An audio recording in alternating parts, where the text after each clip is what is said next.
அப்படி என்னத்தையே தான் கடலுக்குள்ள எட்டி பாக்குறேன்னு தானே பாக்குறீங்க, நீங்களே பாருங்க என்னன்னு.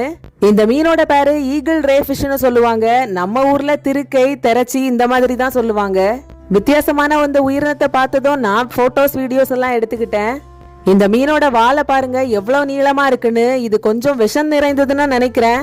பாக்குறதுக்கு அப்படியே கழுகு மாதிரி இருக்கிறதுனாலதான் இதுக்கு ஈகிள் ரே ஃபிஷ்னு பேர் வந்துச்சு. ரொம்பவே சூப்பரா இருந்துச்சு பாக்குறதுக்கு.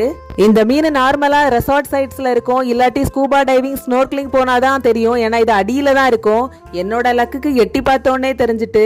நம்ம ஊர்ல எல்லாம் இந்த ரே ஃபிஷ்ஷை சாப்பிடுவாங்க. மெயினா எதுக்குன்னா முதுகுவலி உள்ளவங்க இல்ல ஃபீட் பண்ற தாய்மார்களுக்கு எல்லாம் இது மெயினா கொடுப்பாங்க. ஆனா மால்தீவ்ஸ்ல 1995ல இருந்து இந்த மீனை பிடிக்கிறதுக்கு தடை விதிச்சிருக்காங்க. ஏன்னா இது அழிஞ்சிட்டே வருதுன்னு. இந்த ரே ஃபிஷ்ஷஸ் எல்லாம் பறக்க கூட செய்யுமா? இதோட வெரைட்டி பாத்தீங்கன்னா மந்தா ரே, ஸ்டிங் ரே, இப்படி நிறைய வகைகள் இருக்கு. நீங்க இந்த மாதிரி ரே ஃபிஷ் பாத்துருந்தீங்கன்னா கீழே கமெண்ட் பண்ணிருங்க. தேங்க்யூ ஃபார் வாட்சிங்.